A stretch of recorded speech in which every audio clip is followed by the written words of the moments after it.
I'm going to start that over again just to make sure I saw what I thought I saw. Did you start the ISS show with a green screen? Yep, they did. I'm sure they'd never use it to fool us. And the fact that NASA has repeatedly admitted that we can't go past low Earth orbit. This next generation spacecraft will enable America to explore beyond low Earth orbit. We must solve these challenges before we send people through this region of space. Right now, we only can fly in Earth orbit. That's the farthest that we can go. The kinds of technologies that we're testing out on Space Station are definitely helping us with our goals of going beyond low Earth orbit. Early in the next decade, a set of crewed flights will test and prove the systems required for exploration beyond low Earth orbit. Isn't the slightest bit worth worrying about. Can you see stars from space? First up, Dawn. Well, then you got Alik Pettit and Mike Massissimo.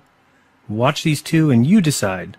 Are these two men honest? This is from Mark Cameron. Whilst in space, have you ever looked away from Earth into the black void? Yeah. All because the you time. can see. So you can see the stars. Oh yeah. You know, and pretty much all the time you can see the stars. It's not which a is black cool void. thing. I mean, it's black, but there's all kinds of little polka dots. There's all the stars there, and the cool thing is about it, you can see it during the day. Yeah, you can, and there's more than stars. You can see planets. You can see moons. You see the gas. Magellan clouds of the Yeah, Milky you Way see galaxy. the Magellanic Clouds. Magellanic. See, I just wanted the Magellan Well, there's a large clouds. one I didn't and a want small one, right? Yeah. And then you can see the zodiacal lights. Whoa.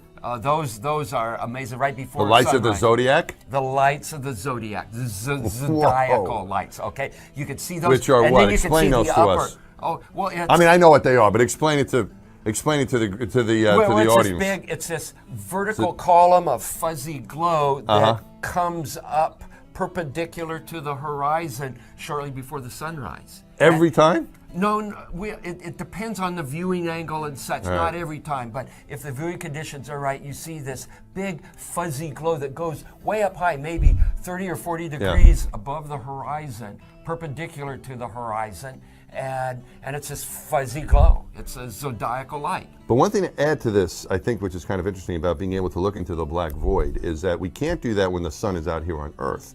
And it's not because the sun is so bright. It's because this atmosphere. Right? The light comes through the atmosphere and refracts, and we see blue. It's scattered. We see blue. Scatters. So what we see is we see the blue color because the way the light gets bent. Was it only the low? Scattered, but it's the wavelength of the light that penetrates. Yeah, it's 1 over lambda to the 4. Right, and that's the blue light. Really so the blue light is what? The low wavelength or the high wavelength? Low wavelength. Okay, so only the low wave. Yeah, the short wavelengths get scattered. And that's why we see blue. More than the long wavelengths. Right. Here's another one. So far we've got Mike and Dawn both say yes, you can see the pinpoints of starlight from space. And when you're in space and you're looking into deep space and you're on the sun side of the orbit, the sunlight washes out all the starlight, so you can't see any stars, just like here on Earth. All right, that's Leroy. He's a no. We were never able to see stars from the lunar surface or on the daylight side of the moon by eye without looking through the optics. The sky is a deep black when viewed from the moon, as it is when viewed from cislunar space, the space between the Earth and the moon. The sky, of course, was black, but it had sort of a velvet sheen to it. The biggest visual surprise was just how black the sky was. You have a brilliant sun, brighter than any sun you normally would see, even here in New Mexico. You have these extraordinarily high mountains. We were in a valley deeper than the Grand Canyon. But then you have this black sky, a sky blacker than black. When you look out into deep space away from the sun, it's the darkest black you can imagine. Just the inherent beauty of it, the velvet, bottomless bucket of the universe. If you're there in the daytime in the moon, you see a full night sky of stars, even with the sun in the sky as well. You don't see stars in the daytime on Earth, not because they're not there, but because the atmosphere is aglow with scattered light from the sun.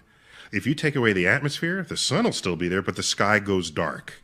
That's what the folks get when they go to the edge of the atmosphere, and they're calling that the edge of space. But when you get to the edge of the atmosphere is no longer between you and the rest of the universe, and the stars reveal themselves just as they would at night.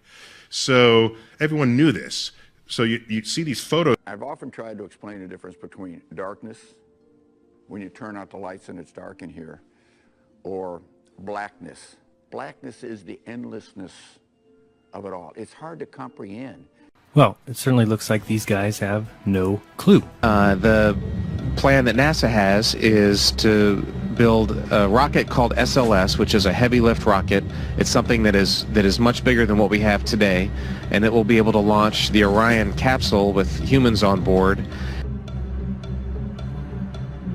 as well as landers or other components to destinations beyond Earth orbit. Right now, we only can fly in Earth orbit. That's the farthest that we can go. And this new system that we're building is going to allow us to go beyond and hopefully take humans into the solar system to explore. So the moon, Mars, asteroids, there's a lot of destinations that we could go to. It says, the Earth is protected from fast-moving killer electrons by an invisible plasma shield, which is located thousands of miles above the planet's surface, according to researchers at the Massachusetts Institute of Technology, MIT, and the University of Colorado, Boulder.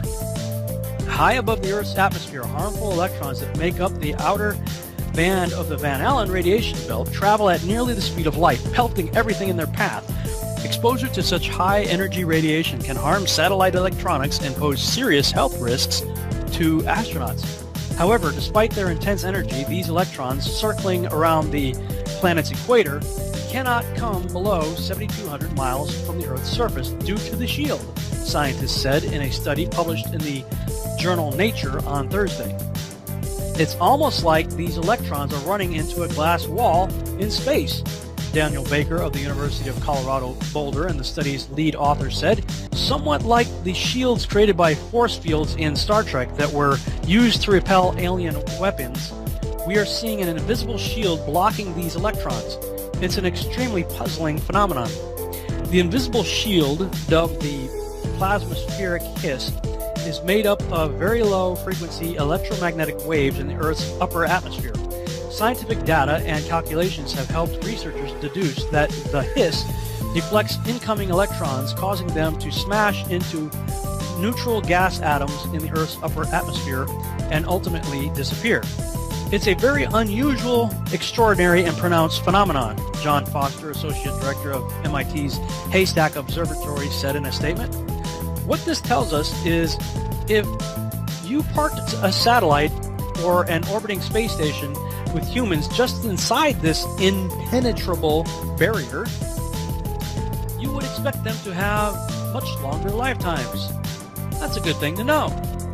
The latest study is based on data collected by NASA's Van Allen probes that are orbiting within the harsh environments of the Van Allen radiation belt. Oh, you mean the one that they just flew through, no problem, back in the 60s? In the 70s? During the study, the researchers observed an, quote, exceedingly sharp barrier against harmful electrons, which was steady enough to withstand a solar wind shock in October 2013. To determine what could create and maintain such a barrier, the researchers considered a few possibilities, including effects from the Earth's magnetic field and radio signals from human transmitters on Earth. Oh yeah, it's our Walkman that's causing this. Whatever. You know, and there's another article I should post where they're saying they basically want to poke a hole or blow up or eliminate even the Van Allen belts. Physicists plan to wipe out Earth's Van Allen belts with radio waves. It was just last year that physicists thought they had found the origin of Earth's Van Allen radiation belts, and now a prominent group of them wants those belts dead. If you want to launch a satellite or a telescope, let alone a human being, the Van Allen belts will be a painful thorn in your side. Why not wipe them out altogether? It might seem odd to hear scientists propose destroying a feature of the natural world, but there is a decent scientific argument to be made that these belts provide us nothing useful and that we could lose them without a single negative effect. These guys, they think they came from monkeys, okay? All flat earth globe arguments aside. Okay, it's understandable, at least as far as we've been told, that there is a belt of radiation over us. And this belt of radiation apparently helps to protect us from other harmful things coming our way from the sun or what have you. You know, regardless of whether the Earth is a globe or flat,